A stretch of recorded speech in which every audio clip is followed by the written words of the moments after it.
다 함께 묵도하심으로 오늘 초등부 예배를 시작하시겠습니다. 우리 신앙을 고백합니다. 나는 전능하신 아버지 하나님 천지의 창조주를 믿습니다. 나는 그의 유일하신 아들 우리 주 예수 그리스도를 믿습니다. 그는 성령으로 잉태되어 동정녀 마리아에게서 나시고 본디오 빌라도에게 고난을 받아 십자가에 못 박혀 죽으시고 장사된 지 사흘 만에 죽은 자 가운데서 다시 살아나셨으며 하늘에 오르시어 전능하신 아버지 하나님 우편에 앉아 계시다가 거기로부터 살아있는 자와 죽은 자를 심판하러 오십니다. 나는 성령을 믿으며 거룩한 공교회와 성도의 교제와 죄를 용서받는 것과 몸의 부활과 영생을 믿습니다. 아멘.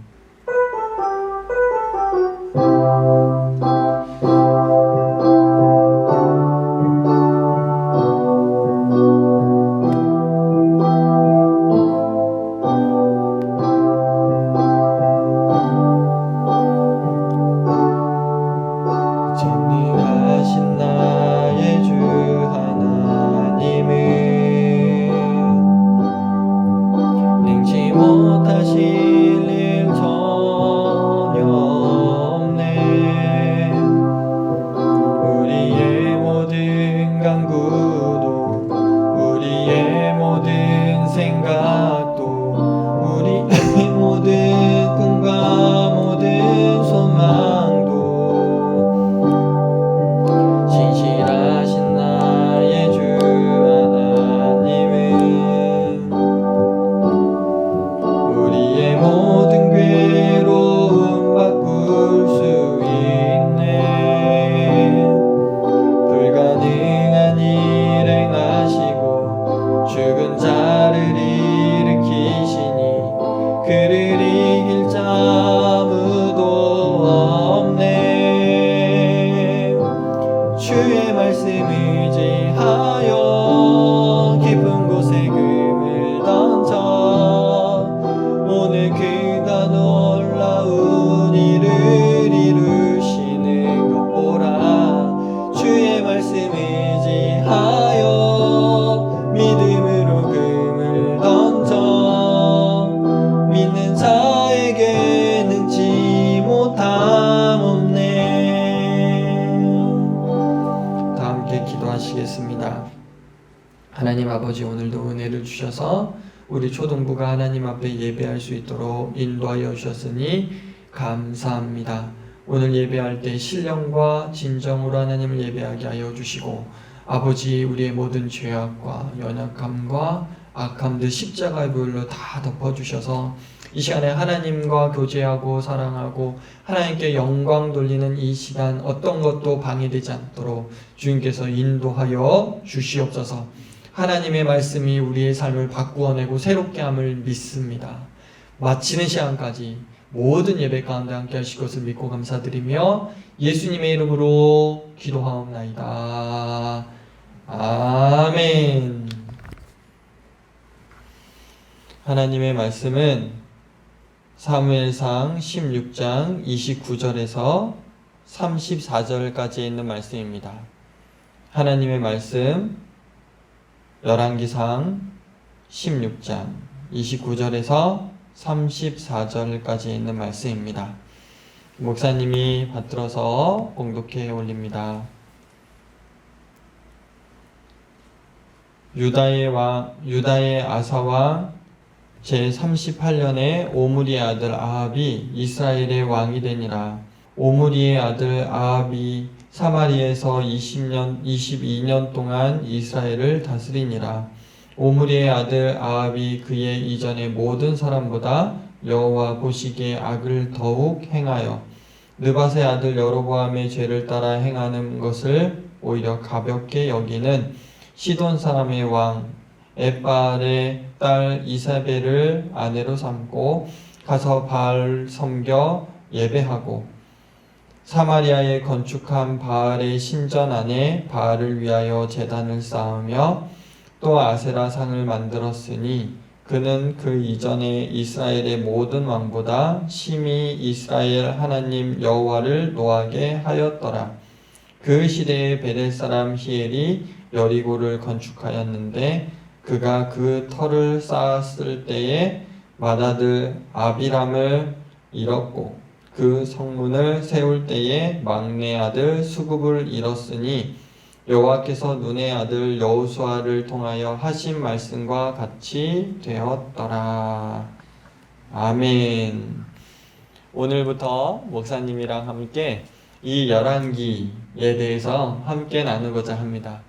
여러분들 이스라엘의 초대 왕이 누구지요? 이스라엘의 초대 왕은 바로 사울입니다. 그리고 나서 이 사울 다음에 2대 왕이 누구냐면 바로 다윗이지요. 그리고 다윗의 아들이 이제 3대 왕이 되는데 이 3대 왕이 누구냐면 오늘 여기서 보는 것과 같이 바로 솔로몬입니다. 이 솔로몬이 왕이 되고 그 다음에 이 솔로몬 이후에 솔로몬의 아들 르호보암이 아들이 되는데 하나님께서는 이 르호보암 때에 두 나라로 하나님께서 나누시지요. 이 르호보암을 따라서 남유다 두 지파지요. 누구냐면 유다하고 이제 베냐민 지파를 이렇게 남유다로 이렇게 삼으시고 나머지 이제 10지파 이를 여로보암 그리고 북이스라엘 이렇게 하나님께서 이렇게 나누십니다. 오늘 우리가 함께 볼 것은 이 북이스라엘에 대해서 함께 나누려고 하는데요. 여러분들 이 남유다는요, 이 다윗의 왕조를 계속해서 이어갔던, 다시 말하면 이 왕조가 이어졌던 건 뭐예요? 그 아들의 아들이 왕이 계속되었다는 거예요. 한 왕조로 이어졌다는 것은 그만큼 정세가 안정되었다는 거죠. 그런데 이 북이스라엘은요, 한 대에 걸쳐서 두 대에 걸쳐서 이렇게 왕조가 계속 바뀝니다. 이것은 바로 유다, 이런 남유다보다 정세가 굉장히 불안했다, 이것을 알 수가 있죠. 여러분들 왜 그랬을까요? 왜 북이스라엘은 이렇게 왕조들이 계속 다른 왕조들이 일어나서 그렇게 바뀌었을까요? 왜냐하면 바로 죄 때문에 그렇습니다. 하나님 앞에 죄를 지었기 때문에.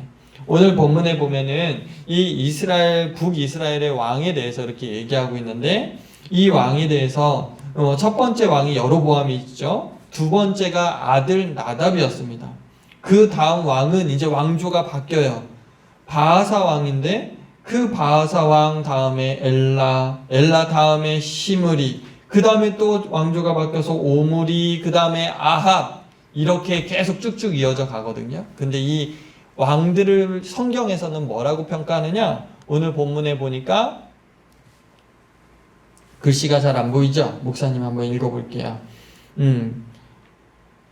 오늘 본문의 15장 25절에 보니까 유다 아사왕 둘째 해에 여로보암의 아들 나답이 이스라엘 왕이 되었대요. 2년 동안 이스라엘을 다스렸다고 합니다. 근데 26절에 뭐라고 평가하냐면 그가 여호와 보시기에 악을 행하되 그의 아버지의 길로 행하며 그가 이스라엘에게 범하게 한 그 죄 중에 행한지라.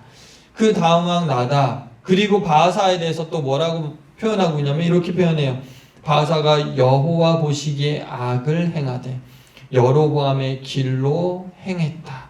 그 다음에 시므리에 대해서도 이렇게 말합니다. 그가 여호와 보시기에 악을 행하며 범죄하였기 때문이라.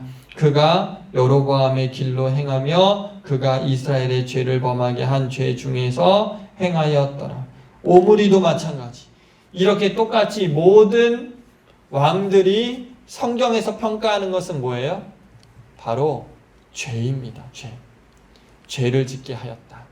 근데 이들의 공통적인 것이 뭐예요? 죄를 지었는데 어떤 죄라고 그렇게 말하고 있냐면 오늘 본문에서 여로보암의 모든 길로 행하였다, 이렇게 말하고 있어요. 여로보암의 죄를 따라갔다는 것입니다. 여러분들, 그러면 여기에서 말하고 있는 이 여로보암의 죄는 무엇을 말하는 것일까요?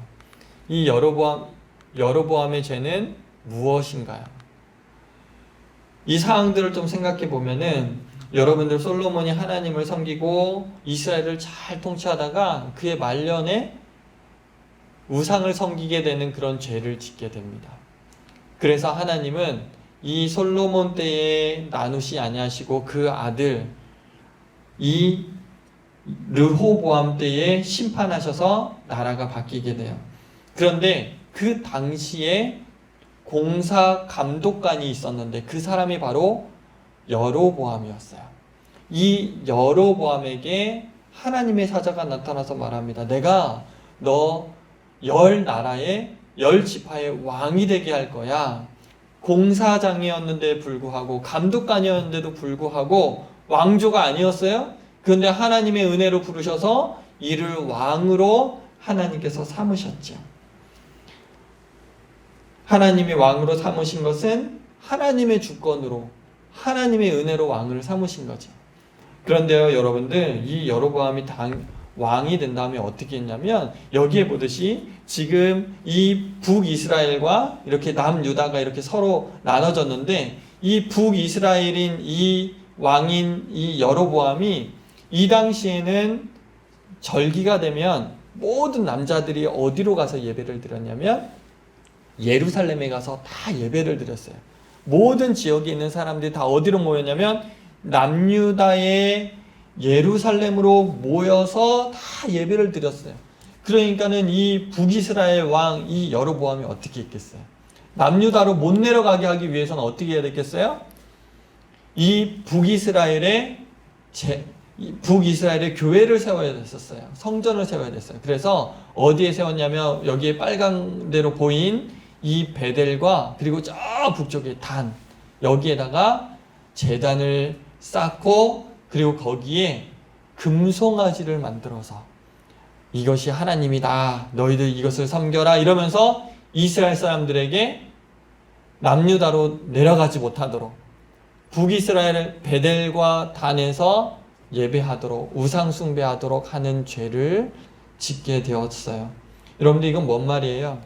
자기의 왕권을 유지하기 위하여 하나님께서 이것을 은혜로 주셨는데도 불구하고 이것을 은혜로 여기지 않고 감사치도 아니하고 이것을 지키려고 자기가 마음대로 이렇게 하나님 앞에 우상 숭배하는 죄를 짓게 되었지요. 여러분들, 하나님은요, 이 여로보암이요, 왕조도 아니었고 아무 자격 없는 자를 왕으로 삼아주셨어요. 그런데 그는 이 왕의 자리 지키려고, 이 왕의 자리가 아들에게 가면, 나답에게 가면 2년밖에 못 지켜요.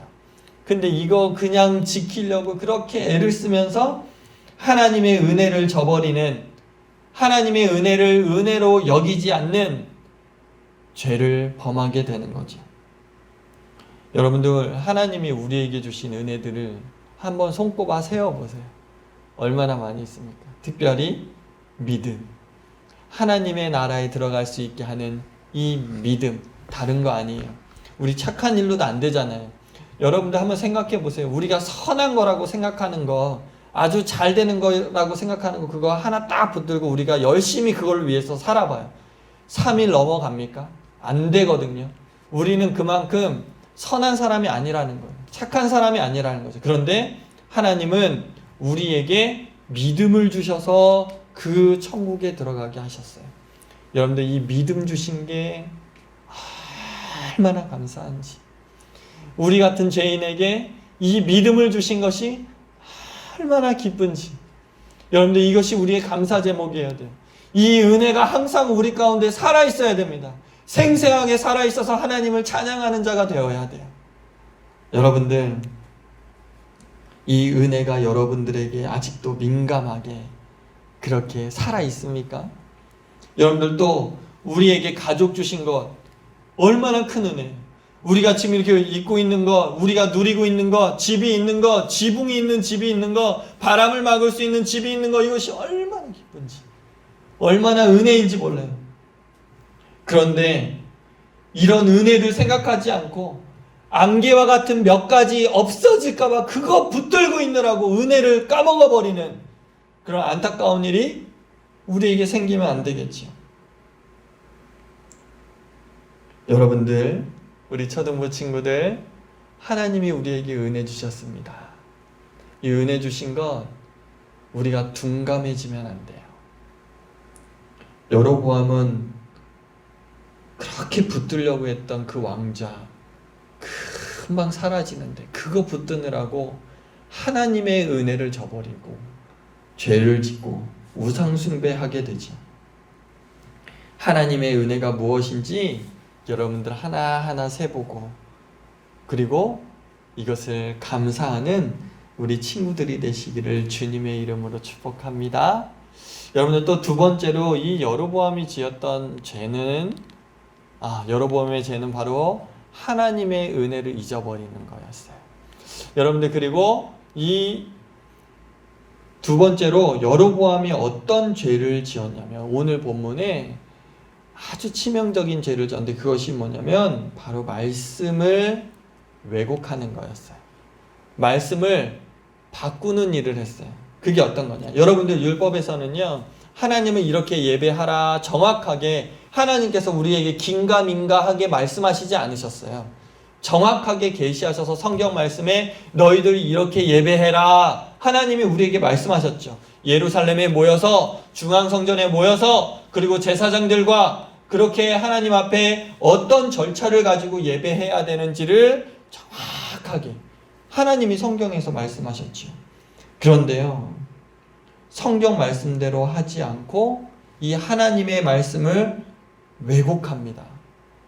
여러분들, 한번 생각해 보세요. 지금 이렇게 이스라엘 백성들이, 이 북이스라엘이 나눠지니까, 여러분들, 이 당시에 제사장은 누구만 할 수 있었냐면, 하나님의 말씀에서 제사장은 누구만 할 수 있어요? 레위인만 할 수 있어요. 다른 지파는 할 수가 없었어요. 레위 지파만 할 수 있었는데, 이 당시에 베델과 단에 금송아지를 세워서 제단을 쌓고 거기에서 제사를 드리려고 하니까 이 레위인들이, 제사장이 거기에 가서 제사장이 되려고 하지 않았어요.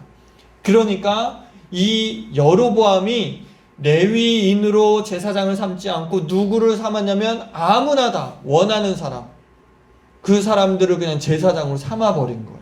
그리고 거기서 예배드리고 나서, 야, 우리 족속은 예배하는 족속이야, 야, 우리 족속은 하나님께서 말씀하신 거 그대로 지켰어, 이렇게 하나님의 말씀이 아닌데도 불구하고 하나님의 말씀을 바꾸어서, 나는 말씀 잘 지키는 사람이야, 이렇게 자기 만족하고 있었다는 거예요. 겉으로 볼 때는 구색이 다 맞았어요. 예배 드린 거 맞아요. 제사장도 있었어요. 그러나 정작 하나님의 말씀이 아니었어요. 자기 만족만 있는 거죠. 하나님께서 우리에게 진리의 성경을 주셨습니다. 하나님의 말씀을 주셨어요. 그리고 이 하나님의 말씀을 우리에게 주시며 이렇게 살아라 했는데, 이것은 우리를 구속하기 위해서 주신 말씀이 아니에요. 우리에게 거룩한 하나님의 백성으로서 살으라고 하나님께서 우리에게 이 귀한 말씀을 주셨지요. 이 말씀에 이런 말씀이 있어요. 레위기에 보니까, 나는 여호와 너희 하나님이라, 내가 거룩하니 너희도 몸을 구별하여, 우리의 몸을요 구별하여 하나님 앞에 거룩하게 드리라, 그렇게 말씀합니다. 다음 구절에는 뭐예요? 나는 너희의 하나님이 되려고 너희를 애굽 땅에서 인도하여 낸 여호와라, 내가 거룩하니 너희도 거룩할지어다. 말씀 그대로를 우리의 삶으로 받아내서, 몸으로 받아내서, 우리가 몸을 구별하여서 거룩한 삶을 하기 위해 하나님은 우리에게 말씀을 주셨죠. 여러분들, 하나님이 우리에게 이 말씀 주신 대로 그대로를 살아야 돼요. 오늘 본문과 같이 여로보암처럼 하나님의 말씀을 왜곡하는 자 절대 되면 안 됩니다. 하나님의 말씀을 왜곡하는 자들이 있었어요. 그 사람이 누구냐면, 여기 할아버지 보이죠? 예수님 옆에 이 사람들이 누구였냐면 바리새인들이었어요. 하나님의 말씀을 왜곡하는데 아주 선수들이었습니다. 이 사람들이 하나님의 말씀을 기록하고 하나님의 말씀을 가르치는 아주 중요한 역할을 하는 자들이었는데도 불구하고 하나님의 말씀을 왜곡하고 바꾸는 사람들이었어요. 예를 든다면, 예수님이 이 땅에 오셔서 제자들을 가르치시고 이 땅에 있는 사람들에게 말씀하실 때, 살인하지 말라 이 말씀이 율법에 있었어요. 근데 이 제사장들은 이 바리새인들은 뭐라고 얘기하냐면 살인하지 않으면 사람만 때려 죽이거나 맞아 죽이거나 어쨌든 죽이지만 않으면 나는 율법 지킨 자다. 그렇게 바리새인들이 생각했거든요. 근데 예수님이 오셔서 뭐라고 말씀하세요? 마음에 미워하는 마음만 있다면 이 살인하는 것과 똑같다 그렇게 말씀하시는 거예요. 여러분 또 어떤 말씀이 있냐면 이에는 이 눈에는 눈 이 말씀이 율법에 있어요. 이 얘기는 뭐예요? 이 바리새인들이 이것을 어떻게 왜곡했냐면 누군가가 나를 한 대 때리면 나도 언제든지 가서 한 대 때릴 수 있는 그런 복수할 수 있는 법이 율법에 있으니까 나는 마음껏 복수해야 된다 그렇게 생각을 했어요. 근데 예수님께서 오셔서 이 말씀을 어떻게 해석하세요? 우리의 죄성이 누군가가 한 대 때리면 10대 때리고 싶어요. 마음이 풀릴 때까지 때리고 화가 풀릴 때까지 때리고 싶어하는 인간의 본성이에요. 그래서 사람의 생명을 보호하기 위해 그 존엄한 생명을 보호하기 위해 주신 말씀인데 이것을 복수하는 법으로 오해해서는 안 된다는 거죠. 바리새인들이 이렇게 하나님의 말씀을 왜곡하는 죄를 졌다는 거예요. 하나님이 정말 싫어하시는 죄입니다. 여러분들, 여로보암의 죄는 무엇인가요? 첫 번째 나누었던 것, 하나님의 은혜를 잊는 것. 두 번째, 말씀을 왜곡하는 것. 하나님 정말 싫어하세요. 구약 성경부터 지금까지 이 땅에 하나님의 말씀을 왜곡하는 자들은 얼마나 많은지 몰라요. 거짓 선지자들이 일어납니다. 여러분들 그러면 어떻게 돼요? 하나님께서 치세요. 하나님 그 말씀을 왜곡하는 사람을 너무나 싫어하십니다. 거짓 선지자들. 하나님이 정말 싫어하시는 죄 우리가 행하면 안 되겠어요. 하나님의 말씀을 그대로 마음으로 받아서 그대로 바른 삶으로 몸까지 구별하여서 우리의 모든 것을 구별하여서 하나님 앞에 이 세상과 구별된 삶을 살아드리는 것이 하나님께서 우리에게 너무나 기뻐하시는 거죠. 귀한 여러분들, 하나님께서 싫어하시는 것 뭐죠? 하나님의 은혜를 잊어버리고 망각하는 것. 그리고 두 번째는 말씀을 왜곡하는 것입니다. 여러분들 이것을 반대로 얘기하면 뭐예요? 우리가 항상 하나님의 은혜 손꼽아서 감사하고 가슴에 새기고 하나님 앞에 찬양하는 삶이 되어야 하나님께서 기뻐하신다는 거예요. 두 번째, 하나님의 말씀대로 사는 삶, 하나님께서 기뻐하신다는 거예요. 여러분들 우리에게 이 두 가지에 절대로 여로보암의 죄를 따라가지 아니하고 하나님께서 기뻐하시는 삶을 살아가는 저와 여러분들이 되시기를 주님의 이름으로 부탁드립니다. 우리 함께 기도하시겠습니다. 하나님 아버지, 오늘도 우리 귀한 초등부에게 말씀 주시니 감사합니다. 하나님이 가장 싫어하시는 것이 무엇인지 우리가 알게 되었습니다. 아버지, 하나님의 은혜를 잊어버리고 그리고 하나님의 말씀을 바르게 해석하지 않고 왜곡하는 것, 그리고 나를 만족하는 것. 아버지, 이제 우리가 이런 죄에 거하지 않게 하여 주시고 이런 죄에서 구별되게 하시고 은혜를 날마다 감사하고 기억하는 자들 되게 하여 주시며 또한 하나님의 말씀대로 살아가는, 말씀을 바르게 알고 해석하고 적용해내고 살아내는 우리 귀한 초등부가 될 수 있도록 주님께서 축복하여 주시옵소서. 주님께 감사 찬양 영광 올려드리며 하나님 이 어려운 때에 우리 사랑하는 초등부 그리고 우리 조국교회 더욱더 기도하고 엎드리고 하나님 앞에 거룩한 삶을 살아내는 저희가 되게 하여 주시옵소서. 다른 이들은 이때에 낙심하고 아파하고 힘들어하지만 오히려 이때에 하나님과 더 친밀한 교제를 나누고 무릎 꿇는 우리 성도들이 될 수 있도록 주님께서 역사하여 주시옵소서. 하나님 간절히 서원하기는 하나님이 코로나가 빨리 사라지는 것이고 하나님이 어려운 때가 빨리 지나가는 것이며 하나님 백신과 치료제가 속히 발견될 수 있도록 위정자들과 정치가들과 그리고 의료계의 하늘의 은혜를 더하여 주시옵소서.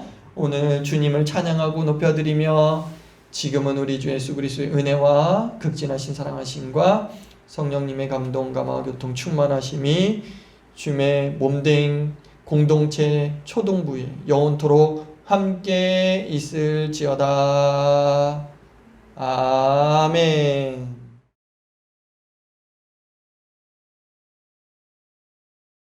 안녕하세요.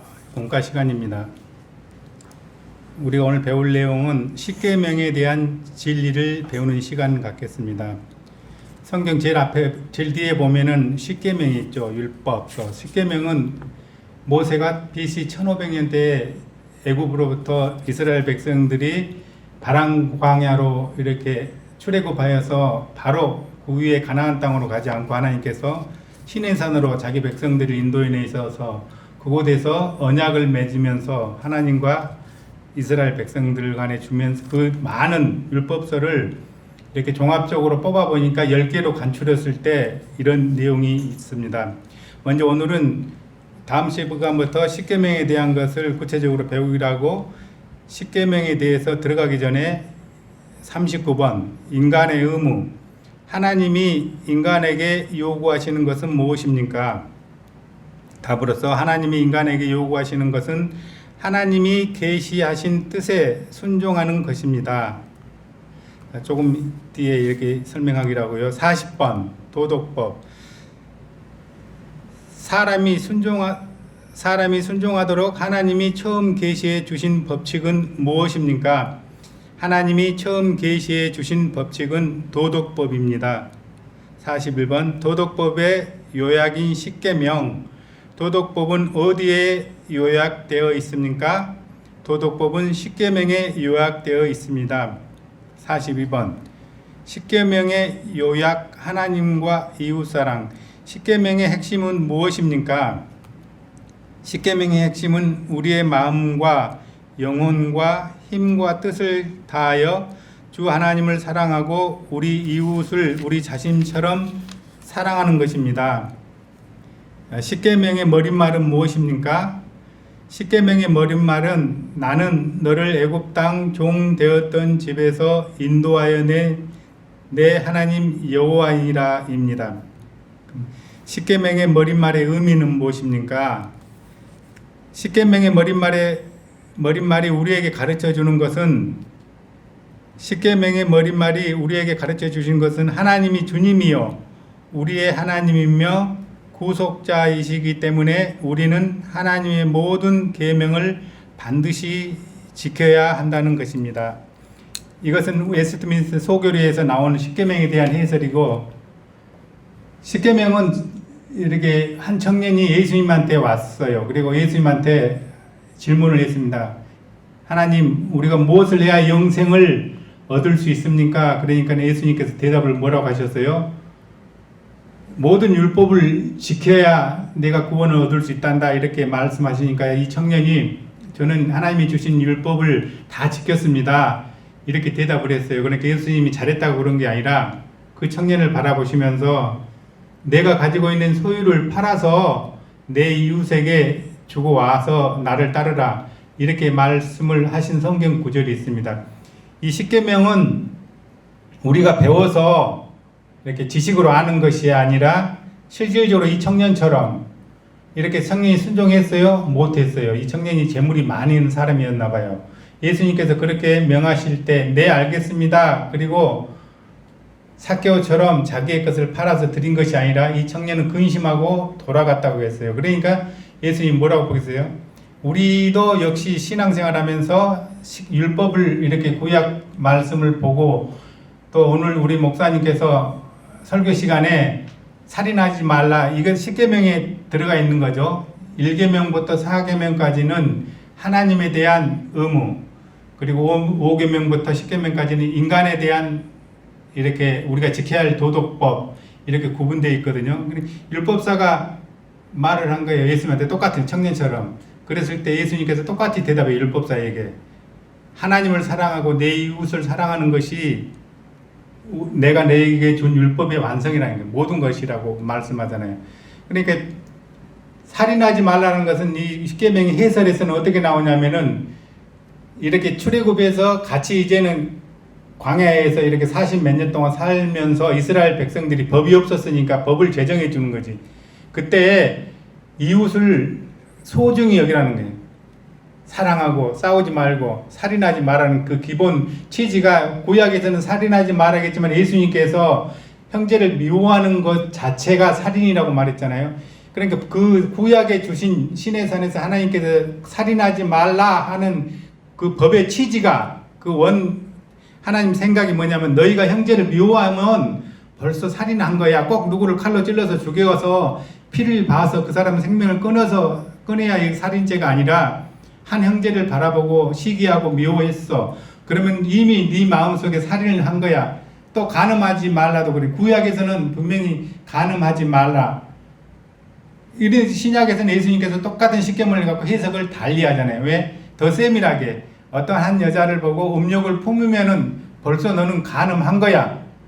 그 법의 정신이 구약에 간음한 것보다도 더 엄하게, 그리스도인들은 이 땅 살아가면서 그렇게 거룩하게 살아가는, 신의 산에서 계속 하나님께서 말씀하시는, 나는 거룩하니 너희도 거룩하라. 왜? 나는 너희 하나님 되고 너는 이제 너희들은 내 백성이 되기 때문에 내 백성으로서 세상 가운데 살면서 세상 사람들하고 같이 어울려 살지만은 그들과 섞어서 이렇게 우상 숭배하지 말고 그렇게 난잡한 생활을 하지 말고 항상 하나님의 자녀처럼 구별돼서 거룩하게 살아야 된다. 처음부터 끝까지 계속 우리가 웨스트민스터 소교리 문답 공부를 하면서 선생님이 계속 강조한 거잖아요.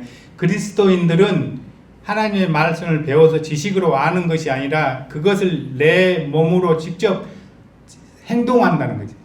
어렵지만은. 그래서 하나님께서 그 행동하는 게 어려워. 우리 인간이 중생하는 것도 어렵고 칭의를 받는 것도 어렵지만은 하나님께서 이미 자기에게 택한 자기 백성들은 성령 하나님께서 해주신다는 거지. 모든 것을. 그때 우리 인간들은 뻗당기지 말고 고집 피우지 말고 그대로 말씀에 순종하면서 이렇게 하루하루를 살면은, 다음 주부터 우리가 배우는 십계명에 대해서 구체적으로 1계명부터 이 땅 살아가면서 하나님을 사랑하지 않으면서 내 이웃을 사랑한다? 이것은 거짓말이라는 거예요.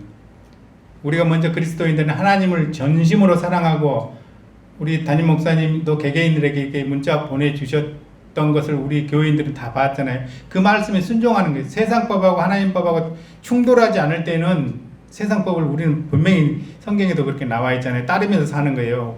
딴 세상에 사는 것이 아니기 때문에. 만약에 하나님법하고 세상법하고 충돌을 했다. 그럴 경우에는 분명히 우리는 나그네의 삶이기 때문에 이 땅에는 잠시 머물러 갔다 가는 세상, 우리의 영원한 본향으로 가기 때문에 목사님께서 우리에게 지시하는 그 말씀에 순종하면서 그 말씀을 따르는 게 진정한 그리스도의 삶의 본이 된다고 하였습니다.